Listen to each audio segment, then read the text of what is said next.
ስለዚህ አሁን ሕማማት የሚጾም እስከ ምሽት ስንት ሰዓት ነው? 1 ሰዓት ይጾማል። እስከ ምሽት 1 ሰዓት ይጾማል። በዚህ ሳምንት ባልና ሚስት አብረው አይተኙም። በሰሞነ ሕማማት የማይጸለይ ጸሎት አለ? ለምሳሌ በስመ አብ ማለት ማማተብ መልካ መልካ አይጸለይም ይባላል። በዚህ ሳምንት ቤተክርስቲያን ተላ ደስታ ያደረገ በዚህ ሰሞን ጌጥ ያጌጠ ደስ ያለው ይሄን ያደረገ ከሚስቱ ጋር አንድ ወይም ከባሏ ጋር አንድ የሆነ በመኝታ የተገናኘ መብል መጠጥን አብዝቶ የሚደሰት ሰው ቁጥሩ ከአይሁድና ከይሁዳ ጋር ነው ማለት ነው። በሰሞነ ሕማማትም በሕማማቱ ዕለታት ማለት ነው ቅዱስ ስጋውና ክቡር ደሙ አይፈተትም። ይሄ ማለት ቅዳሴ የለም ማለት ነው። በሕማማት ሊደረጉ የማይገቡ አንደኛ ቅንጡ ወይም የቅንጦት መጠጦች ወይም የሚያሰክሩ መጠጦች እየተከለከሉ ናቸው። የተከለከለው በዚህ ሳምንት ስርየተ ኃጢአት ነው፣ ከካህኑ መባረክ ነው። ያም ስርየተ ኃጢአት የሚያሰጥ ስለሆነ ነው እንጂ ማማተብ ኃጢአት ስለሆነ አይደለም። የተከለከለ የማይከለከል መሆኑን ልብ ማለት ይገባል። ስለዚህ አሁን ሕማማት የሚጾም እስከ ምሽት ስንት ሰዓት ነው? 1 ሰዓት ይጾማል። እስከ ምሽት 1 ሰዓት ይጾማል። በዚህ ሳምንት አይዘፈንም፣ ባል ከሚስት ጋር አይተኛም፣ አረባውም አይደረግም። እንኳን ይቺ ሳምንት ብቻ ማለት ነው። በሕማማት ደስ ያለው ሰው የአይሁድ ዘመድ ነው። ክርስቶስን ሰቅለው ደስ ብሏቸዋልና የአይሁድ ዘመድ ነው። በሕማማት ደስ ያለው ሰው የትንሣኤ ዕለት ያልቅስ፣ የአይሁድ ወገን ስለሆነ በዚህ ሰሞን መስገድ ነው። አንድ መልእክት በዚህ ሳረሳው ላስተላልፍ።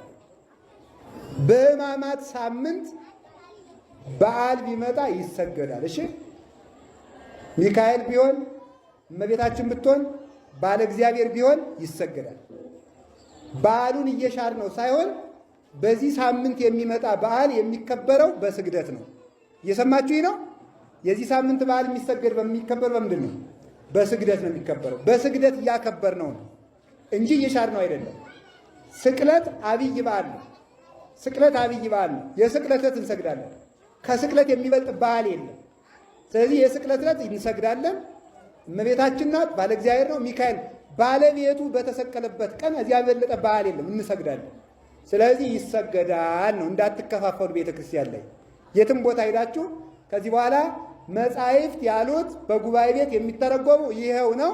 እንግዲህ ምንም በዓል ቢመጣ በሕማማት ብቻ ነው እንጂ በሌላ ጊዜ በበዓል አይሰገድም። ሰማችሁ? ስለዚህ አሁን ሁሉም የሥጋ ፈቃዳችሁን ግዙ፣ ለሐዋርያት ትምህርት ብላችሁ ግዙ። ሐዋርያት ከላይ ሲያነጥፉ እናንተ ከታች አንጥፉ ማለት ሐዋርያት ሲያስተምሯችሁ እናንተ የሥጋ ፈቃዳችሁን ቀንሱ ብሏል። ሥጋችንን ገዝተን ለመዳን ያብቃን። እዚያ ደግሞ ምን አነጠፉለት? የመጨረሻ አንቀጻችን ነው። ዛፍ ምን ናቸው? ዘንባባ። ይሄ ዘንባባ ነው። ይሄ ጫፉ ላይ ይዋጋል አይደል እንዴ? ጫፉ ላይ ይዋጋል። ምንድነው? አሸናፊ እግዚአብሔር ነህ ማለት ነው። እስኪ በሉ አሸናፊ እግዚአብሔር። በሰሞነ ሕማማትም በሕማማቱ ዕለታት ማለት ነው ቅዱስ ስጋውና ክቡር ደሙ አይፈተትም። ይሄ ማለት ቅዳሴ የለም ማለት ነው። ከዕለተ ሐሙስ በስተቀር ክርስትና የለም፣ ፍትሐት የለም፣ ማህሌት የለም፣ መስቀል መሳለም የለም፣ እግዚአብሔር ይፍታ የሚል ኑዛዜም የለም። ምእመናን ከዓመት እስከ ዓመት የሚያገኙትን የቅድስት ቤተክርስቲያን አገልግሎት ወቅታዊ በሆኑ አገልግሎቶች ይተካሉ ማለት ነው። እነዛን አገልግሎቶች አያገኟቸውም። እነዚህ ወቅታዊ የሆኑ አገልግሎቶች አሉ። ከሰሞነ ሕማማት ጋር በተገናኘ በትንቢተ ኢሳይያስ ምዕራፍ 6 ቁጥር 6 ላይ ሁላችን እንደ ርኩስ ሰው ሆነናል፣ ጽድቃችን ሁሉ እንደ መርገም ጨርቅ ነው፣ ሁላችን እንደ ቅጠል ረግፈናል፣ በደላችንም እንደ ነፋስ ወስዶናል ይላል። ስለዚህ ያ ዘመን የ5500 ዘመን ይህንን የምናስታውስበት ወይም ይህንን እንደሚመስል የምንናገርበት የምናውጅበት ወቅት ነው ማለት ነው። በሰሞነ ሕማማት የማይጸለይ ጸሎት አለ? ለምሳሌ በስመ አብ ማለት ማማተብ መልካ መልካ አይጸለይም ይባላል። ይህ እንዴት ይታያል? የማይጸለይ ጸሎት እንኳን የለም። እውነት ለመናገር በተለይ የግል ጸሎት ላይ ውሳኔ እንተላለፍን። አንዳንድ ሰዎች እንዲህ ለማለት የሚያበቃቸው እንትን አለ። በዚህ በግብረ ሕማማት አንዱ ውሳኔ አለ። የጸሎት ሃይማኖትን እስከ ሀበይ ብልሃም ይላል። ታመመ ሞተ የሚላል አይደለ? ታመመ እስከሚለው ድረስ እስከ ዓርብ ድረስ ማለት ነው። እስከ ዓርብ ድረስ ከሰኞ ጀምሮ አሁን እስከ ዓርብ ድረስ ታመመ እስከሚለው ድረስ ስለኛ ከሰማይ ወረደ ከቅድስት ከእመቤታችን ከቅድስት ሥጋ እነሳያለን እንሄድና እዛ ታመመ ይላል። ሀመም የሚለው ማለት ነው። እስከሱ ድረስ ብላችሁ ተውት ይላል። ያችን መነሻ አድርገው ነው እንግዲህ አንዳንድ ሰዎች ጸሎት አይጸልይም ይሄ ምናምን እንደዚህ የሚል ሐሳብ ለመስጠት ያዳፈራቸው መግቢያ የሆናቸው እሱ ይመስለኛል እንጂ በተለይ በግል ጸሎት ምንም አይነት እንትን የለም፣ የተሰራ ስርዓት የለም። የግል ጸሎት ማንኛውም ሰው የትኛውንም ሊጸልይ ይችላል። የማህበር ሲሆን ነው። ይሄም ራሱ የማህበር ላይ ነው።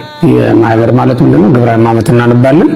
ጸሎት ሃይማኖት የሚታወጅበት ላይ እስከ ሀበይ ብልሃም ድረስ እንሄድና እናቆማለን ማለት ነው እንጂ ከዛ ውጭ በግል ጸሎት ላይ ይሄን ጸልዩ እና ጸልዩ ተብሎ የተላለፈ ትእዛዝ የለም። አሁን ቅዳሴም ቢሆን የጋራ ቅዳሴ ነው። መስዋዕት ለመሰዋት ገብተን የምንጸልየው በጋራ የምንጸልየው ጸሎት ነው እንጂ በግሉ ቅዳሴ ማርያም ቅዳሴ ጊዜ የሚጸልይ ሰው ቢኖር አይጸልይም ማለት አይደለም።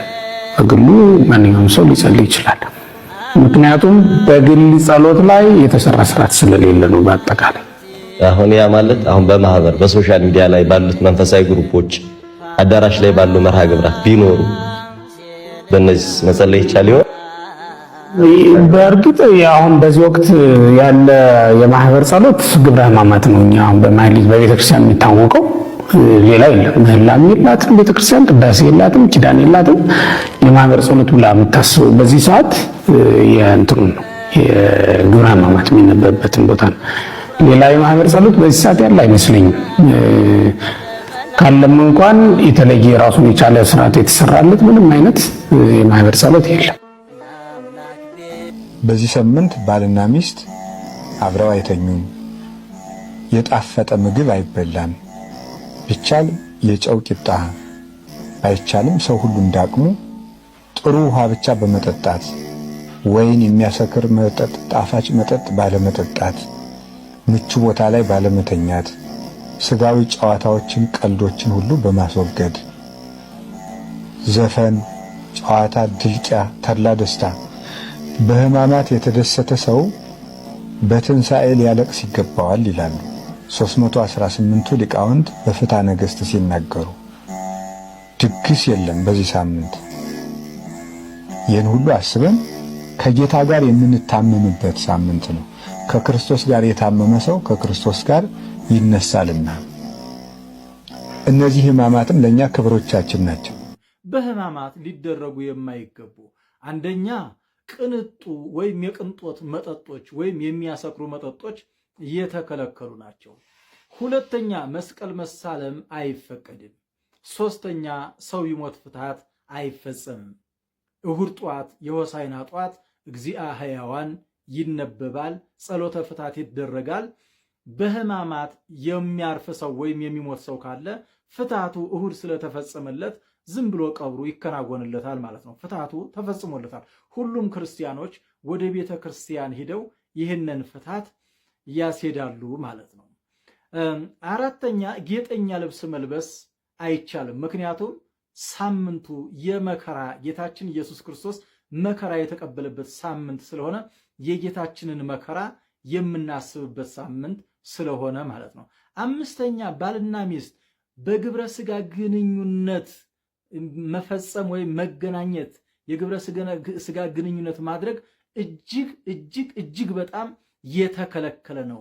ይህንን ማድረግ ደግሞ ከጌታችን ሰቃለያን ወይም ደግሞ ከአይሁድ ጋር መተባበር ነው የሚለው። ስድስተኛ አብዝቶ መመገብ አይቻልም፣ ይልቁኑ ምግብን ለድሆች ማካፈል እንጂ። ሰባተኛ ተድላ ደስታ ማድረግ በጣም የተከለከለ ነው። በዚህ ሳምንት መሳቅ፣ መዝፈን፣ መጨፈር፣ ሌላም ስራ ማድረግ ጌታን ከሰቀሉት ከአይሁድ ጋር መተባበር ነው ማለት ነው። ስምንተኛ እርስ በርስ መሳሳም አይቻልም። ምክንያቱስ ከተባለ ጌታን በመሳም አሳልፎ ከሰጠው ከይሁዳ እንዳይሆን ቁጥራችን መጠንቀቅ ያስፈልጋል ማለት ነው። 9 ጾሙ እስከ ምሽቱ 1 ሰዓት ድረስ ነው የሚጾመው ማለት ነው። ከዛ በፊት መሽረፍረፍ መዝረክረክ አይቻልም ማለት ነው። 10ኛ ግብረ ሕማማትን መስማት ያስፈልጋል። ጊዜ የሌላቸው ሰዎች ቢኖሩ በስራ የተወጠሩ ሰዎች ቢኖሩ እንኳን ጧትና ማታ ሌሊት ቀደም ብሎ 11 ሰዓት በመግባት የጌታችን የኢየሱስ ክርስቶስን ሕማማቱን መስማት ያስፈልጋል ማለት ነው። ግብረ ሕማማት ማለት ጌታ የተቀበላቸው ጸዋትወ መከራዎችን የሚናገር የመከራውን ዝርዝር የሚናገር የጌታችን የኢየሱስ ክርስቶስን ፍቅሩን የሚገልጽ ለኛ ሲል የከፈለውን ዋጋ የሚናገር መጽሐፍ ማለት ነው። 11ኛ ደግሞ ያስለመድነውን ጸሎት ከቅዳሴዎች ሁሉንም መጸለይ እንችላለን። ቅዳሴ በግል ለምሳሌ ቅዳሴ ማርያም የሚጸልይ ሰው ካለ መጸለይ ይችላል። መልካ መልክ መድገም ይችላል። መልካ ማርያም፣ መልካ ኢየሱስ፣ አንቀጸ ብርሃን፣ ውዳሴ ማርያም፣ የዘወትር ጸሎት፣ ይህንን ሁሉ ኪዳን፣ ሊጦን፣ መስተብቁ ያስለመድነውን ጸሎት ሰይፈ ሥላሴ የሚሆን ሰይፈ መለኮት የመሳሰሉትን መጻሕፍቶች በሙሉ በግላችን መጸለይ ያስፈልጋል ማለት ነው። ነገር ግን አብዛኛውን ጊዜ የሕማማት ሳምንት ስለሆነ 150 መዝሙረ ዳዊትና ውዳሴ ማርያም ሰዎች አብዝተው እንዲጸልዩ ይመከራል ማለት ነው። በቀን 150 ዳዊት መዝለቅ ዳዊት የተማሩ ሰዎች ማለት ነው። ውዳሴ ማርያም የተማሩ ሰዎች በቀን የ7 ቀን ውዳሴ ማርያም ሙሉውን ከተቻለ በየሰዓቱ ካልተቻለ ግን በቀን መጸለይ ያስፈልጋል ማለት ነው። ይህ ሳምንት እንግዲህ ጌታችን መድኃኒታችን ኢየሱስ ክርስቶስ ለኛ ሲል ዋጋ የከፈለበት ሳምንት የሞተልን፣ የተገረፈልን፣ የተሰቀለልን፣ መከራ የተቀበለልን፣ ወደ መቃብር የወረደልን፣ ወደ ሲኦል የወረደልን ለኛ ሲል ይህንን ሁሉ ስቃይ ጎኑን የተወጋልን፣ እጆቹን የተቸነከረልን፣ እግሮቹን የተቸነከረልን፣ አክሊለ ሦክ ያደረገልን፣ መራራ ሐሞት የጠጣልን፣ ስድብ የተሰደበልን፣ ምራቅ የተተፋልን ይህን ሁሉ መከራ ለኛ ሲል ነውና የተቀበለው። ጌታችን ኢየሱስ ክርስቶስ ለኛ ያደረገውን ፍቅሩን እያሰብን የምናመሰግንበት ሳምንት ስለሆነ ይህንን ሳምንት በጥንቃቄ ግብረ ሕማማት በመስማት በቤተ ክርስቲያን ሁላችንም እንድናሳልፍ የልዑል እግዚአብሔር ቸርነት ይሁንልን። የእመቤታችን የቅድስት ድንግል ማርያም ምልጃና ጸሎት የአበው ቅዱሳን ረድኤት ከሁላችን ጋር ይሁን። ወስብሐት ለእግዚአብሔር ወለወላዲቱ ድንግል ወለመስቀሉ ክቡር። ይቆየን። ማማተብ በዚህ ሳምንት አልተከለከለም። ማማተብ እንችላለን። ይህ ማለት በዚህ ሳምንት በነገራችን ላይ በመስቀል አምሳል መባረክ በብሉይ ኪዳንም ነበረ። ያዕቆብ በኦሪት ዘፍጥረት ምዕራፍ 49 ላይ ስንመለከት እንደምናነበው እጁን አመሳቅሎ የዮሴፍን ልጆች ይባረካቸው እንደነበረ ተጽፏል። ሌሎቹ ምልክቶች ይታያሉ። የመስቀል ምልክቶች ነበሩ። በዓለመ መላእክትም የመስቀል ምልክት ነበረ። የተከለከለው በዚህ ሳምንት ስርየተ ኃጢአት ነው፣ ከካህኑ መባረክ ነው። ያም ስርየተ ኃጢአት የሚያሰጥ ስለሆነ ነው እንጂ ማማተብ ኃጢአት ስለሆነ አይደለም። የማይከለከል መሆኑን ልብ ማለት ይገባል። እንዳትከራከሩ ነው ይህንን ምለው አስቀድሜ የምናገረው ማለት ነው። ከዚያ ውጭ ጸሎት ነው። ጸሎት የተከለከለ ጸሎት የለም። በዚህ ሳምንት ጸሎተ ቅዳሴ ነው የማይቀደሰው በቤተ መቅደስ እንጂ የተከለከለ ጸሎት የለም። በግብረ ሕማማት ቢሆን የታዘዘው እስከ ዓርብ ድረስ ታመመ ሞተ እስከሚለው ድረስ ጸልዩ የሚል ትእዛዝ ይገኝ ይሆናል በግብረ ሕማማት እንጂ ከዚያ ያለፈ ይህን ጸልዩ ይህን አትጸልዩ የሚል ስለሌለ መልክም ሊሆን ይችላል፣ ውዳሴም ሊሆን ይችላል። ብትጸልዩ መልካም ነው ክርስቲያኖች እና በዚህም መከራከር ስለማይገባ ነው የማነሳው። መጨረሻ ላይ የማነሳው ሰላምታ ነው። ሰላም መባባል ይቻላል፣ የይሁዳ ሰላምታ ይሆንብናል ብለው የሚያስቡ ሰዎች አሉ። የይሁዳ ሰላምታን እና የሰውን ሰላምታ ምንጊዜም ቤተክርስቲያን ስታወግዛችሁ ትኖራለች። በየትኛውም ጊዜ የይሁዳ ሰላምታ የሚያቀርቡ ሰዎች አሉ እኮ። ይሄ ማለት ተንኮል ያለበት ፍቅር የሌለው ግን ደግሞ ላዩ ፍቅር የሚመስል ሰላምታ ማለት ነው የይሁዳ ሰላምታ። በእንዲህ አይነት አኗኗር የሚኖሩ ሰዎች እኮ አሉ። እንዲህም እየኖሩ ግን በዚህ ሳምንት ክርክር ሲያነሱ ይታያል። እና የተወደዳቸው እግዚአብሔር ቤተሰቦች ሰላምታው በራሱ የሚጎዳው ነገር የለውም እና ከይሁዳ ሰላምታ የራቀ ነው የኛ ሰላምታ፣ ምንም ጥርጥር የለው። በዕለተ ሐሙስ ብቻ ግን በግብረ ሕማማት እንደተጻፈው ከሰላምታ ይከልከሉ የሚል ንባብ ተጽፎ ይገኛል። ከዚያ ያለፈ ግን አሁን እንደው የዛን ቀንም ቢሆን አድርገውት ቢገኙ ምዕመናን ኃጢአት ነው ማለት ግን አይደለም እና በዚህም እንዳትከራከሩ እንዳትጨናነቁም ነው ይህንን መናገሬ። በዚህ ሳምንት ቤተ ክርስቲያን ተድላ ደስታ ያደረገ በዚህ ሰሞን ጌጥ ያጌጠ ደስ ያለው ይሄን ያደረገ ከሚስቱ ጋር አንድ ወይም ከባሏ ጋር አንድ የሆነ በመኝታ የተገናኘ መብል መጠጥን አብዝቶ የሚደሰት ሰው ቁጥሩ ከአይሁድና ከይሁዳ ጋር ነው ማለት ነው። ሰሞኑን የክርስቶስን መከራ እያሰብን ቤተክርስቲያን ተግቶ በመዋል በማደር ቀንም ሌትም በ24 ሰዓት የሚነበብ ግብረ ሕማማት የሚባል መጽሐፍ አለ። ከሊቃውንት የተሰበሰበ አባቶቻችን ሐዋርያት አባቶቻችን በዲድስቅልያ ከሰሩት ከሲኖዶሳቸው ከአዲስ ኪዳን ከብሉይ ኪዳን ከሊቃውንት መጽሐፍ ተውጣቶ የተዘጋጀ የክርስቶስን መከራ አንቀጹን የሚናገር መጽሐፍ ነው። ያንን ቁጭ ብሎ እየሰሙ ወሬ ሳያወሩ ሐሳብ ስጋዊ ነገርን ትቶ ስራ ሳይሰሩ ወደ ግል ስራ ሳያዘወትሩ በቤተክርስቲያን ተወስኖ መቆየት ይገባል። የሚቋረጥ ጸሎት የለም። መልክ ይደገማል። በዚህ ሳምንት አይደገምም የሚል መጽሐፍም የለም። ሰላምታ ጸሎትም ይደገማል። ለምን? መልክአ ሕማማቱ ራሱ ሰላምታ ነው። ከሚደረሱ መጻሕፍት መካከል መኃልየ ሰሎሞን አንዱ ነው። መኃልየ ሰሎሞን ደግሞ መልክ ነው ራሱ። ስብሐት ለከ፣ ሰላም ለከ፣ ሰላም ለኩም እየተባለ ነው መልክአ ሕማማቱ የሚደረስ። መልክአ ስዕልም ይባላል። ስለዚህ በሕማማት ይሄ ይደገማል ይሄ አይደገምም የሚባል ጸሎት የለም። ከስንፍና በቀር ግብረ ሕማማትን ከምናደርስበት ጊዜ በቀር የምናደርሳቸውን ጸሎቶች ሁሉ ይደረሳል። ቤተ ክርስቲያንን ኪዳኑን ቅዳሴውን የምታቆመው የክርስቶስን ሕማም ለማሰብ ተድላ ደስታውን አቆይታ በሌላ ቃለ እግዚአብሔር ተክታ ስታደርስለት ትሰነብታለች። ይህም እንዳይታጎል የሰኞ የማክሰኞ የረቡዕ ኪዳን እንዳይታጎል በዕለተ ሐሙስ 3 ኪዳኖችን መላልሳ በማድረስ እነዚህ ሁሉ ትፈጽማቸዋለች።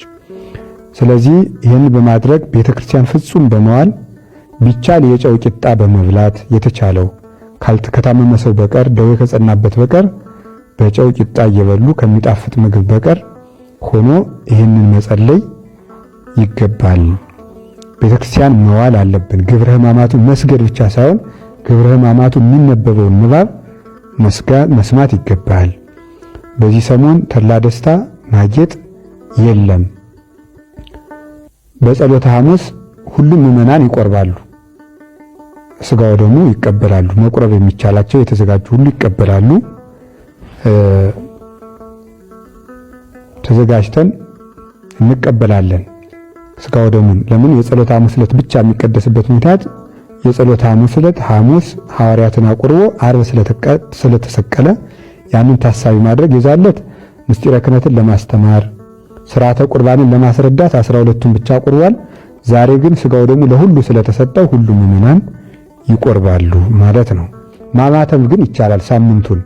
ለምን? የማንባረክበት ምክንያት ሐዘንን ለመግለጥ የጌታችን መከራውን ለመግለጽ ስቃዩን ለማሰብ ሰላም የሚሰጥ አምላክ ሰላም እንደሌለው አድርገው እያንከላከሉ እያዳፉ ሰቀሉት ለማለት ሰላም የምናገኝበትን መስቀል ሳንሳለም እንሰነብታለን እንጂ ሰውነትን ማማተብ አማትቦ መስገድ ግን አይከለከልም።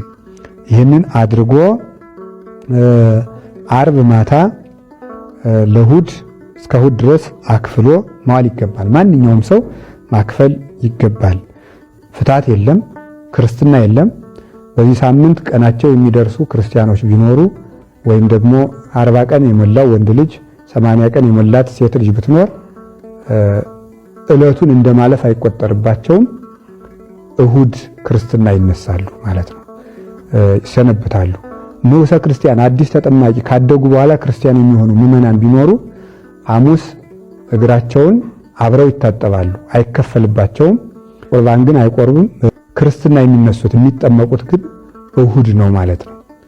ይህንን አድርገን ስርዓቷን ጠብቀን አክብረን ጌታችን መድኃኒታችን ኢየሱስ ክርስቶስን ፋሲካችን ክርስቶስን ተከትለን ከኃጢአት ወደ ጽድቅ፣ ከክደት ወደ ሃይማኖት፣ ከመለያየት ወደ አንድነት፣ ከጠብ ከክርክር ወደ ፍቅር፣ ከሞት ወደ ሕይወት እንድንሻገር ሀገራችን ኢትዮጵያም ወደ ሰላም እንድትሻገር መለያየት እንዲጠፋልን፣ ፍቅር እንዲነግስልን፣ በሀገር ያለው ሁከት ዘረኝነትና ክፋት እንዲጠፋልን ፍቅር አንድነትን አስበን ከእሑድ ጀምረን ታርቀን በፍቅር ሆነን ማሳለፍ ይገባናል።